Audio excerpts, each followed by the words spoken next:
우리에게 주시는 하나님의 말씀 함께 찾아보기 원합니다. 하나님의 말씀은 사무엘상 30장 1절에서 10절 말씀까지입니다. 다윗과 그의 사람들이 사흘 만에 시글락에 이른 때에 아말렉 사람들이 이미 네겝과 시글락을 침노하였는데 그들이 시글락을 쳐서 불사르고 거기에 있는 정벌하는 늙은 여인들은 한 사람도 죽이지 아니하고 가사로다가 끌고 자기 집에 갔다가 다윗과 그의 사람들이 성읍에 이르러 본즉 성읍이 불탔고 자기들의 아내와 자녀들이 사로잡혔는지라. 다윗과 그와 함께하는 성인이 물 기력이 없어 소리를 높여 물었다.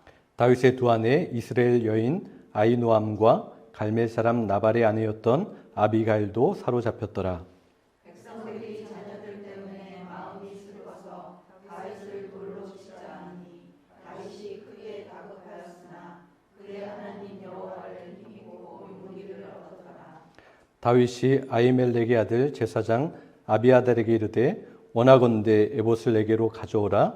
아비아달이 에봇을 다윗에게로 가져가매 다윗이 여호와께 묻자와 이르되 내가 이 군대를 추격하면 따라잡겠나이까 하니 여호와께서 그에게 대답하시되 그를 쫓아가라. 내가 반드시 따라잡고 도로 찾으리라.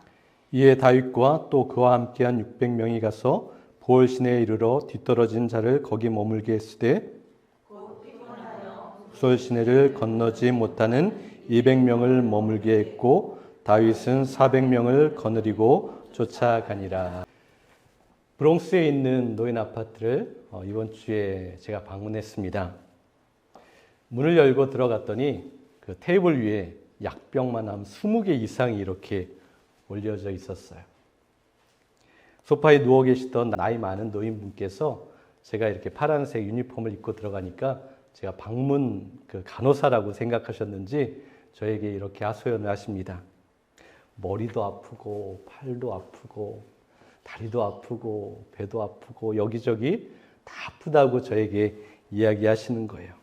약통을 가리키면서 내가 너무나 아프고 통증이 많아서 저 약들을 다 먹고 있다라고 그렇게 이야기하세요. 통증이 너무 심하니까 자기 소원은 통증도 없고 아픈 것도 느끼지 않고 살아가는 게 소원이라고 그렇게 이야기하셨어요. 저도 그랬으면 참 좋겠다라는 생각을 해보았습니다. 여러분, 아픈 것 좋아하는 사람이 있습니까? 온몸 부위마다 통증이 느껴지는 것, 아플 때 기뻐하고 감사하기는 사실 쉽지 않습니다. 여러분, 그런데 무통각증이라는 그러한 희귀한 질병이 있습니다. 이 질병은 말 그대로 어떤 통증도 신체적으로 느끼지 못하는 그런 희귀한 질병이라고 합니다. 신경계 쪽에 이상이 있어서 몸에 느껴지는 감각이 다 없는 거라고 이야기해요. 단순히 생각하면 너무 좋겠는데? 라고 생각할 수 있어요. 아픈 것도 느끼지 못하고 불편한 것도 느끼지 못하니까 너무 좋겠다라고 생각할 수 있어요. 그런데 이것은 그렇게 단순하지가 않습니다. 몇 년 전에 준서와 사랑이라는 남매 아이들의 이야기를 방송에서 본 적이 있어요. 이 두 아이는 이 희귀한 질병을 앓고 있는 아이들이었습니다.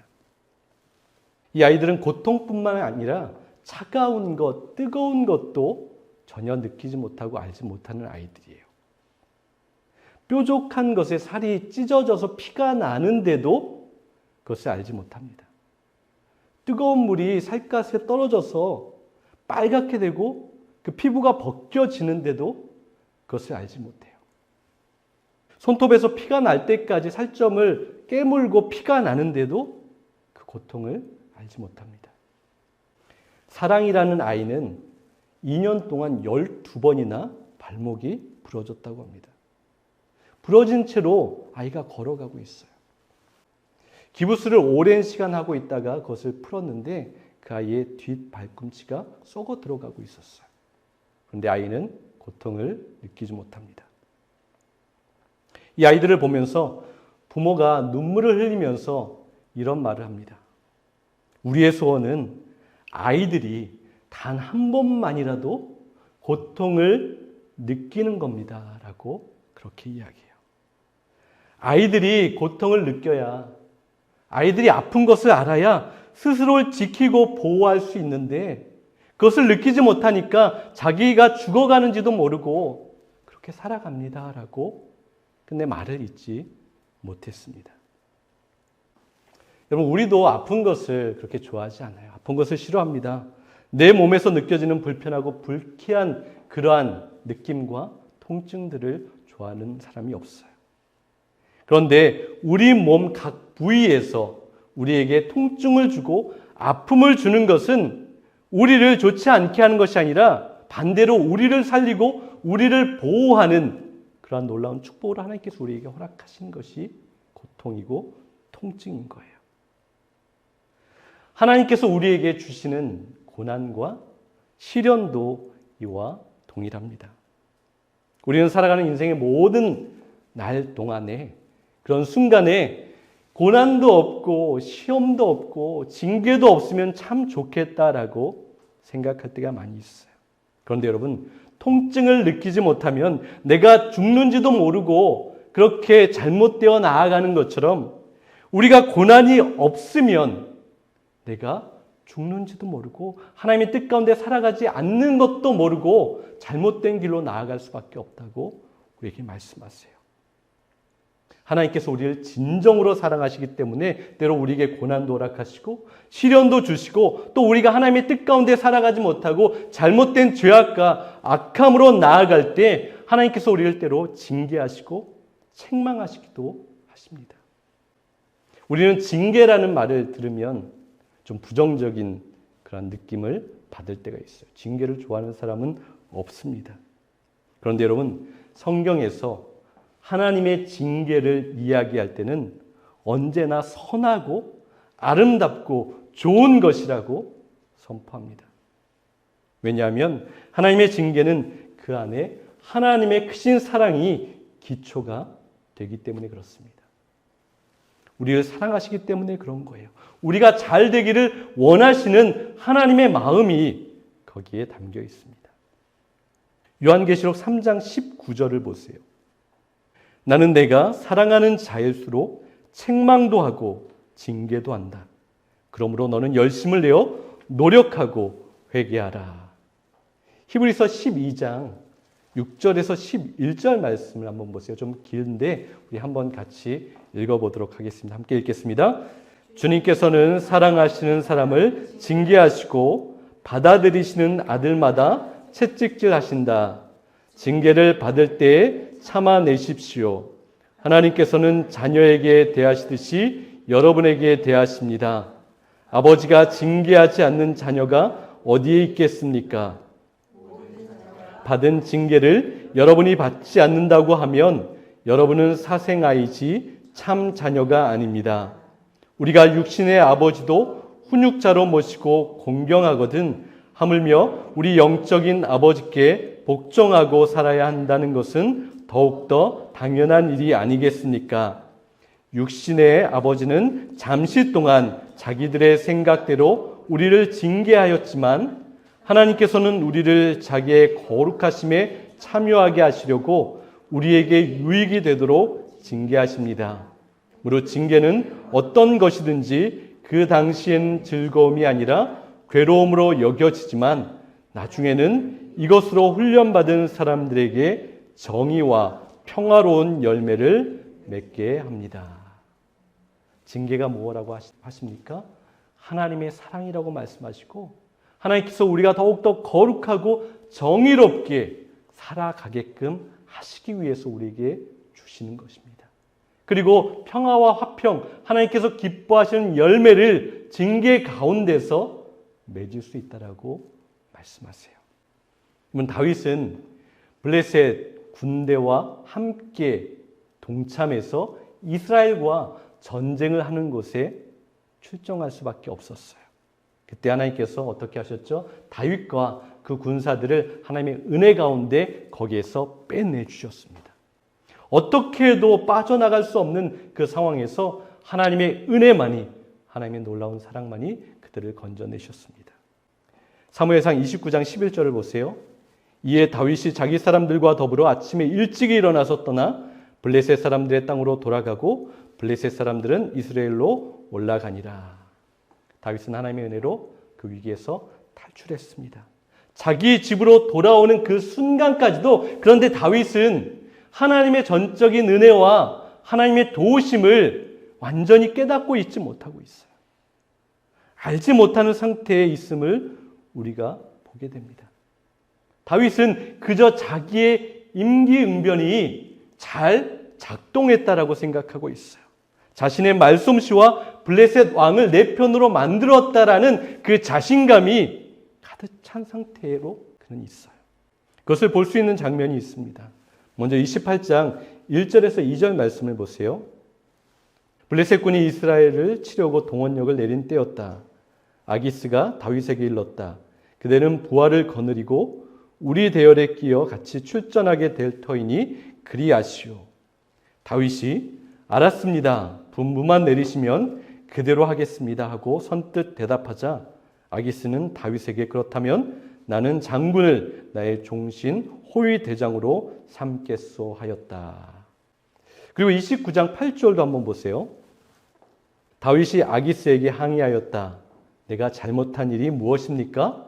왕을 섬기기 시작한 날부터 오늘에 이르기까지 왕께서 말씀하신 대로 종에게서 아무런 허물이 드러나지 않았다면 왜 이 종이 이제 와서 왕의 원수들과 싸우러 나갈 수가 없습니까? 다윗은 지금 자신의 지혜와 자신의 말솜씨로 블레셋 왕을 구워 삼고 있다라고 그는 생각을 하고 있었던 것 같아요. 그 행동과 자신의 잔꾀를 보면서 자기의 지혜에 감탄하고 있는 거예요. 내가 누군가의 마음과 생각을 마음대로 주무를 수 있다는 것에 도취되어 있습니다. 그런데 사실 지금 일어나는 모든 사건은 그 뒤에 하나님께서 섬세하게 다윗과 그 사람들을 위해서 다 이루어가고 있는 상황이었어요. 그런데 다윗은 그것을 보지 못하고 있습니다. 하나님께서는 다윗이 망쳐놓았던, 엉클어놓았던 그 모든 실타래를 하나님께서 하나하나 정리해가고 계신 상황이었어요. 그런데 다윗은 그저 자신의 잔꾀로, 자신이 그 당시에 뱉어내는 말들로 그 모든 것들이 잘 넘어간다라고 그렇게 오해하고 있습니다. 아직도 깨닫지 못하고 있는 거예요. 하나님의 놀라운 은혜 앞에 깊이 들어가지 못합니다. 그런데 여러분, 이것이 바로 우리의 모습인 것 같아요. 하루를 살면서 우리도 온갖 잔꾀와 내 지식들을 끌어모으고 모아서 내 모든 삶의 일들을 해결하려고 어떻게든 애를 씁니다. 그러면서 때때로 내가 계획했던 대로 잘 일들이 해결되고 문제가 풀리게 되면 내 노력과 내 지혜로 이 모든 것들을 잘 해결했다라고 그렇게 생각할 때가 참 많이 있어요. 그런데 여러분, 내가 아무리 발버둥치고 해결하려고 할지라도 그것은 내 힘과 능력으로 해결된 것이 아니라는 사실을 우리는 알고 또 기억해야 합니다. 보이지 않는 하나님의 은혜와 하나님의 자비가, 또한 우리를 불쌍히 여기시는 하나님의 사랑이 그 모든 것을 이루어내셨음을 우리는 알고 인정하고 고백해야 합니다. 다윗은 이제 블레셋 군대를 떠나서 자신이 살고 있었던 그 시글락, 그곳으로 돌아오고 있습니다. 다윗과 함께한 사람들이 집으로 3일이 걸려서 돌아오고 있는데 그 발걸음이 얼마나 가벼웠을까요? 집으로 돌아오면서 이제 집에 돌아가면 아내와 자녀들이 신발도 신지 않고 나를 맞이하기 위해서 뛰어나오겠지, 그렇게 가볍게 집으로 돌아오고 있었어요. 그런데 어떤 일이 벌어집니까?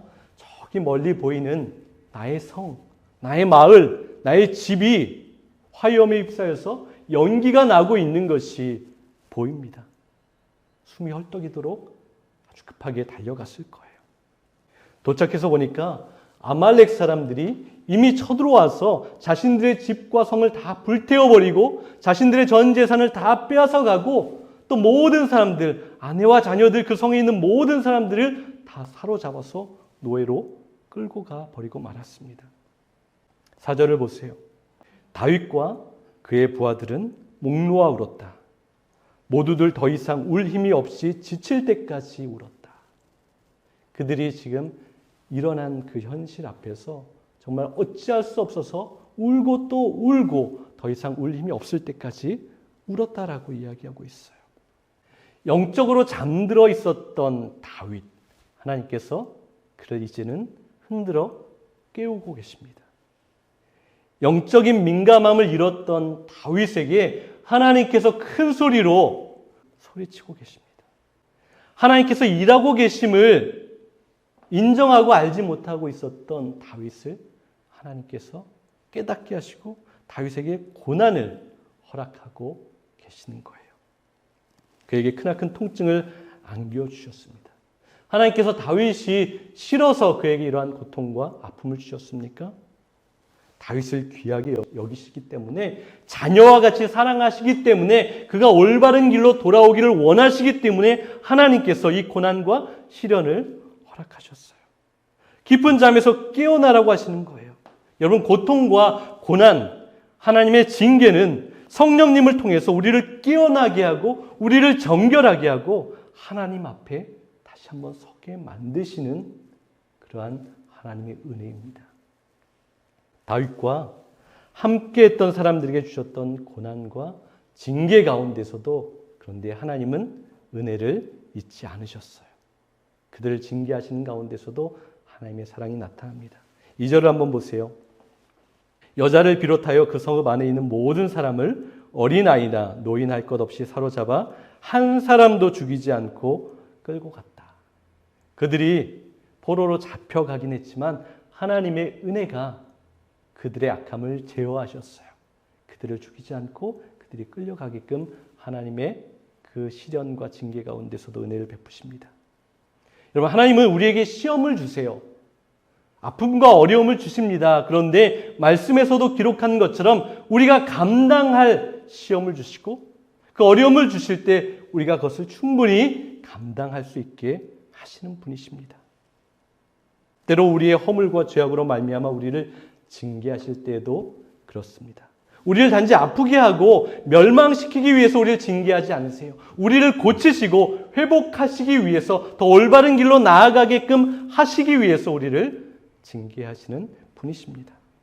그래서 하나님은 진노 중에라도 긍휼을 잊지 않으시는 분이십니다. 이것이 우리에게 너무나 큰 위로와 소망이 됩니다. 그런데 다윗에게 또 한 번 정신을 차릴 수 없는 큰 위기와 고난이 찾아옵니다. 6절을 보세요.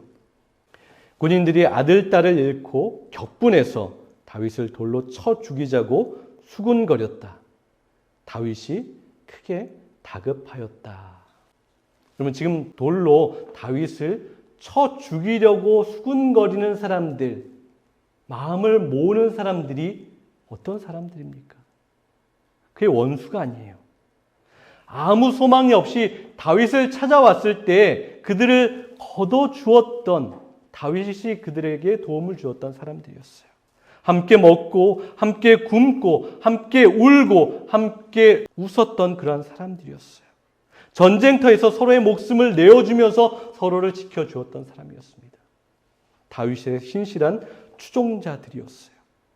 그들이 지금 등을 돌리고 다윗을 죽이자고 그렇게 수군거리고 있어요. 그런데 여러분, 바로 이것까지도 하나님께서 하신 일이라는 것을 우리는 알아야 합니다. 다윗을 향한 하나님의 징계의 회초리가 한 대로 소용이 없다면 하나님께서는 또 다른 회초리로 다윗을 때리십니다. 왜냐하면 우리 거룩하신 하나님께서는 그분의 자녀인 우리가 하나님의 뜻 가운데서 잘못된 길로 나아갈 때 거기에서 그대로 있는 것을 절대 원하시지 않기 때문에 다시 돌이키게 하시기 위해서 그렇게 우리를 아프게 하시고 회초리로 우리를 때리시는 분이십니다. 다윗은 지금 하나님보다 지금 자신과 함께하고 있는 이 600명의 사람들을 더 의지하고 믿고 있어요. 눈에 보이지 않는 하나님보다는 수많은 싸움에서 함께 나아가서 나를 지켜줄 수 있는 이 강력한 군대와 이 친구들을 더 믿고 의지합니다.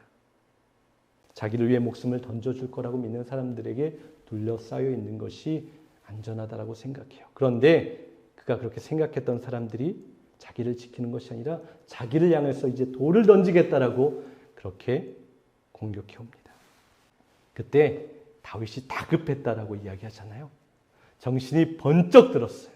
그때서야 하나님 앞에서 다시 한번 무릎 꿇게 되었습니다. 정신 차렸어요. 깨어났어요. 마음은 아프지만 고통스럽지만 이제 다윗이 다시 한번 신앙의 날갯짓을 하게 됩니다. 하나님을 향한 신앙의 자세를 회복하고 있어요. 정신을 차리고 깨어납니다. 기지개를 펴고 있어요. 자기 사람들이 내뿜는 분노가 다윗을 영적인 수렁에서 끌어올리고 있습니다. 참으로 이상하죠? 힘들고 더 어렵게 하는 것이 아니라 그 사람들이 나를 향해서 그렇게 분노를 발하고 나를 공격해오는 그 순간에 이해할 수 없지만 그가 그 수렁에서 다시 한번 반석 위로 올라가는 그런 역사가 일어납니다. 그를 둘러싼 가장 가까운 친구들이 그의 생명을 위협했던 것이 이제 다시 한번 하나님을 바라보고 하나님밖에 없습니다라는 고백을 하게 만들었어요. 다시 30장 6절을 보세요. 다윗이 크게 다급하였으나 그의 하나님 여호와를 힘입고 용기를 얻었더라. 다급하였는데 그렇다면 자연스러운 것은 더 악하고 더 사람을 의지하는 곳으로 나아가야 하는데 완전히 다시 하나님께로 돌이켜서 하나님을 힘입고 용기를 내었다라고 말씀합니다. 다윗을 둘러싼 모든 현실이 막막하고 흑암이었을 때 한 줄기 빛이 그를 뚫고 들어오는 거예요. 하나님께서 그 모든 아픔 가운데 너 이제 알았느냐? 너 이제 깨달았니? 너에게는 사람이, 너의 친구가, 너의 가장 신뢰했던 사람이 너를 구원하는 것이 아니라 나만 너를 붙들 수 있고 구원할 수 있고 나만 너를 살릴 수 있는 자라고 하나님께서 그에게 말씀하십니다. 그때 다윗은 눈을 들어 하나님을 바라봅니다. 자기의 도움과 의지할 것은, 나를 지키는 것은 이 옆에 있는 사람들이 아니라 하나님입니다 라고 무릎 꿇었습니다. 고난, 아픔, 절망, 배반, 징계가 저주라고 생각합니다. 그런데 그것이 저주가 아닌 거예요. 하나님이 주시는 고통이, 하나님이 주시는 아픔이, 하나님이 주시는 징계가, 하나님이 주시는 모든 어려운 환경이 나를 진정으로 살리고 나를 하나님께로 더욱더 가까이 가게 하는 축복이라는 사실을 우리에게 말씀하십니다. 여러분, 하나님 여호와를 힘입고 용기를 얻었다. 이 말씀의 깊은 의미가 무엇이었을까요? 단지 위로와 안식을 얻는 것, 마음의 평안을 누리는 것, 그 정도의 차원이 아닌 것을 우리에게 말씀합니다. 하나님을 의지하고 힘입고 용기를 얻었다라는 의미는 나의 죄에 대한 자각과 철저한 회개가 있어야 하는 것을 우리에게 말씀하세요. 잠언 28장 13절을 보세요. 자기의 죄를 숨기는 사람은 잘 되지 못하지만 죄를 자백하고 그것을 끊어버리는 사람은 불쌍히 여김을 받는다. 다윗은 하나님 앞에 나아가서 자신의 모든 죄악을 하나님 앞에 고백했습니다. 자신이 실패했던 것을 시인했어요. 인정했습니다. 하나님께 마음을 찢었습니다. 자신의 꾀를 자랑했던 것을 통회했어요. 하나님보다 사람을 의지했던 것을 회개합니다. 하나님께 묻지 않고 자신의 생각으로 지혜로 행했던 모든 것들을 비통함을 가지고 하나님 앞에 눈물을 흘리며 회개하며 나아갔어요. 그러면 진정한 회개만이 하나님만을 힘입고 용기를 얻는 것이라고 하십니다. 하나님의 자비는 거룩함 안에서만 나타납니다. 회개가 없는 것에는 용서가 없습니다. 죄로부터 돌아섬이 없는 곳에서는 소망이 없음을 기억해야 합니다. 하나님께서 빛 가운데 계신 것 같이 우리도 빛 가운데 행하게 될 때 하나님의 자녀로서 하나님의 원하심을 이루어 드리는 거예요. 다윗이 어떻게 회개했습니까? 오늘 저희가 30장 그 이후의 말씀들을 읽어보진 않았지만 그 전에 하나님 앞에 묻지 않았던 그 모든 것들을 회개하였고 이제 하나님 앞에 다시 한번 묻고 하나님 앞에 기도하는 모습으로 온전히 회개하였어요. 그리고 그 전까지는 내 옆에 있는 600명을 의지하였잖아요. 그런데 자신의 가족들을 찾으러 아말렉을 쫓아갈 때 200명의 사람들이 너무나 지쳐서 함께 싸우러 갈 수 없었어요. 그래서 200명을 쉬게 하고 400명만 그 전쟁에 갑니다. 사람을 의지했다면 600명이 다 가야 했어요. 그런데 다윗은 알았어요. 자신들이 싸우는 것은 사람의 능력이 아니라 하나님의 힘과 능력이 있음을 믿었고, 그래서 사람을 의지했던 것 회개하고 하나님을 의지하며 나아갔습니다. 이것이 진정한 회개인 거예요. 우리도 마찬가지입니다. 우리가 지금까지 했던 모든 악함이 있다면 그냥 거기에서 감정적으로만 눈물을 흘리고 끝나는 것이 아니라 나의 삶의 자리에서 이제는 그것을 내려놓고 하나님께서 기뻐하시는 모습으로 나아가는 것, 그것이 진정한 회개입니다. 그리고 다윗이 다시 한번 하나님을 힘입고 용기를 얻었다라는 또 다른 의미는 하나님께서 하셨던 약속을 든다는 의미를 가지고 있어요. 다윗은 자신에게 보여주셨던 하나님의 선하심과 자비하심을 다시 한번 떠올렸습니다. 기억해내었어요. 그리고 이 진리와 이 말씀은 다윗의 현실과 현재와 미래를 하나님을 믿고 흔들리지 않는 그러한 진리와 확신이 되었습니다. 하나님은 악한 일을 뒤엎어서 선한 일로 만드시는 분임을 다윗은 기억하고 믿었습니다. 하나님은 더러운 것에서 깨끗한 것을 만들어내실 수 있는 분임을 다윗은 믿었어요. 하나님은 절망밖에 없는 아무 소망 없는 현실에서 놀라운 반전을 이루어내시는 분임을 믿었습니다. 여러분, 하나님은 우리에게도 이렇게 역사하십니다. 우리의 죄악과 실수 많은 허물을 바꾸어서 거룩하고 정결한 자로 우리를 바꾸시는 분이십니다. 하나님은 더럽고 추한 우리를 눈보다 더욱 희고 의롭게 만드시는 분이세요. 하나님은 실망할 수밖에 없는 우리의 현실의 자리를 감사와 기쁨이 넘치는 자리로 반전을 이루시는 분이십니다. 다윗의 삶의 모든 자리가 어려움이 되었을 때 드디어 다윗의 믿음이 일하기 시작되었어요. 다윗의 믿음이 움직였습니다. 하나님께로 돌이킨 거예요. 그전에는 하나님으로부터 등을 돌리고 돌이켰었는데 하나님의 그 징계와 그 고난의 자리 가운데서 이제 다시 한번 하나님께로 다시 한번 돌이켜서 올바른 자리로 나아갑니다. 여러분, 그래서 믿음의 시련은 그것이 아무리 고통스러울지라도 그것이 축복인 거예요. 우리가 있어야 할 자리로 우리의 모습을 돌이키게 하기 때문에 그것은 진정한 복입니다. 그 아픔 속에서 경험하는 것들이 아무리 비통함일지라도 진정으로 소중하다라고 하십니다. 하나님을 향해 돌아서는 것은 다시 축복의 장소를 회복하는 것이고 하나님께서 우리를 옳다고 바르다고 인정하는 자리로 나아가는 것입니다.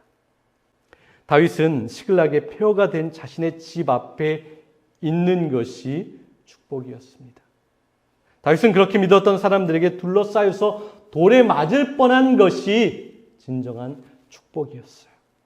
자신이 잘못 가고 있는 것을 하나님께서 모든 것을 통하여서 알게 하셨기 때문에 그것은 진정한 복이 되었습니다. 그래서 다윗은 이렇게 고백하지요. 시편 119편 67절 우리 한번 같이 읽어볼까요?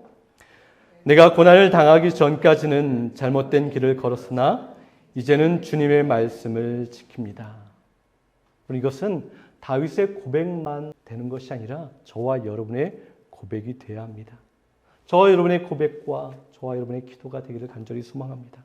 내가 고난 당하기 전까지는, 내가 어려움을 당하기 전까지는, 내가 징계를 받기 전까지는 내 욕심과 내 생각대로 잘못된 길을 걸었는데 내가 그 고난과 하나님의 징계를 통과하고 난 이후에 이제는 하나님의 말씀을 따르고 지킵니다. 우리의 고백이 되기를 원합니다. 우리에게도 날마다 고난이 있습니다. 그리고 그 수많은 고난과 하나님의 징계가 축복임을 우리는 믿습니다. 하나님께서 주시는 그 아픔은 우리를 바르게 하고 우리를 선하게 하고 우리를 기쁘게 하십니다. 사랑하는 여러분, 하나님 없이는 우리는 아무것도 아닙니다. 하나님 없이 잘 되는 것 축복이라고 생각할 수 있어요. 그러나 그것이 아닌 거예요. 고난도 없고 아픔도 없고 걱정도 없는 것, 그것은 축복이 아니라 우리를 망하게 하는 저주라고 하십니다. 오늘도 나의 삶의 자리에 하나님을 인정하게 하는 고난이 있어야 합니다. 하나님을 바라보게 하는 문제가 있어야 합니다. 하나님께 매달리게 하는 고통이 우리에게 있어야 합니다. 여러분, 우리 모두가 각자 하나님을 바라보는 거예요. 그리고 서로 옆에 있는 분들을 하나님을 바라보게 해야 합니다. 바로 이것이 교회의 사명이고 우리의 부르심입니다. 한 주간 수많은 고통이 우리에게 있을지라도 오직 하나님으로만 힘입고 용기를 낼 수 있는 저와 여러분 될 수 있기를 간절히 소망합니다.